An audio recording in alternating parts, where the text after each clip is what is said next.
Сегодня я расскажу вам о редких специализациях врачей, таких как вертебролог, сурдолог, флеболог и других, менее известных, про которых мы не слышим в повседневной жизни, а прибегаем к их помощи только в определенных случаях. Врач-андролог – это врач, который занимается заболеваниями репродуктивной системы мужчин. Слово «андрос» в переводе с греческого означает «мужчина». Андролог занимается такими заболеваниями, как простатит, уретрит, мочекаменная болезнь, заболевания мочевого пузыря и почек. Также в компетенцию андролога входят и венерические заболевания, и половые инфекции. Вертебролог. Этот врач специализируется на лечении болезней опорно-двигательной системы и позвоночника. К слову, вертебра в переводе с латинского означает «позвоночник». Можно сказать, что это более узкая специализация в области неврологии, а также ортопедии, которая занимается лечением всевозможных патологических изменений в позвоночнике, такие как радикулит, грыжи межпозвоночных дисков, люмбалгия, искривление позвоночника. Гематолог. В переводе с греческого гемата – это кровь. Соответственно, гематолог – это врач, изучающий кровь, органы кроветворения и лечащий заболевания крови. Гематология лечит заболевания системы крови, которые влияют на производство крови и ее компонентов, а именно клетки крови, гемоглобин, белки крови и механизм свертывания.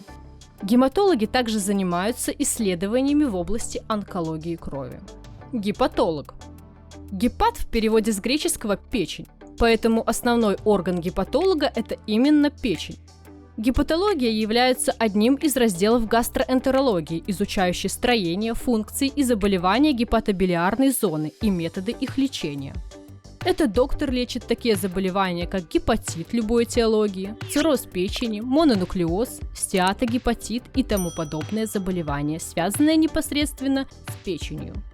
Однако задача гепатолога верно поставить диагноз осложняется наличием большого количества заболеваний, имеющих схожие симптомы.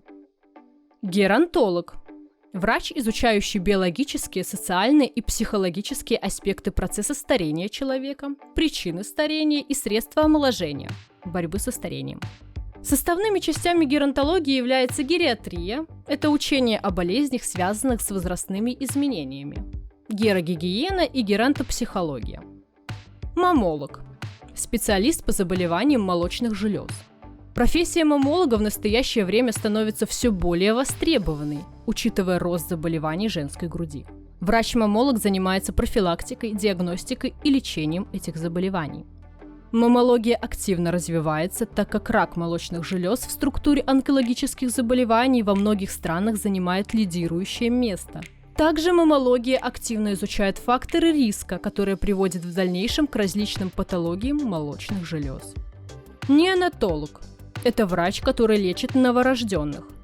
Их организм отличается не только от взрослого, но и от организма детей постарше.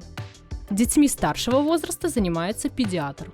А основная деятельность неонатолога – это забота о здоровье детей в первые 4 недели жизни. Он оценивает состояние ребенка на момент рождения, выявляет скрытые патологии, наследственные заболевания, наблюдает за ребенком в течение 28 дней от рождения, проводит лечение болезней, возникших на первом месяце жизни младенца. Подолог – это врач и лечащий медицинский работник со средним специальным образованием. Это специалист по стопе.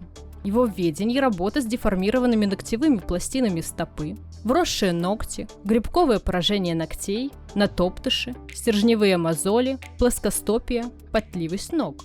Подолог официально не является врачом, что не мешает ему приносить не меньшую пользу, чем любому ортопеду. Сурдолог – это врач-дефектолог, занимающийся глухотой или нарушениями слуха. Также он занимается диагностикой заболеваний, лечением нарушений слуха, а также подбором слуховых аппаратов и их настройкой. Воспалительные заболевания уха и их осложнения довольно часто являются причинами снижения слуха. Не стоит забывать и про старость.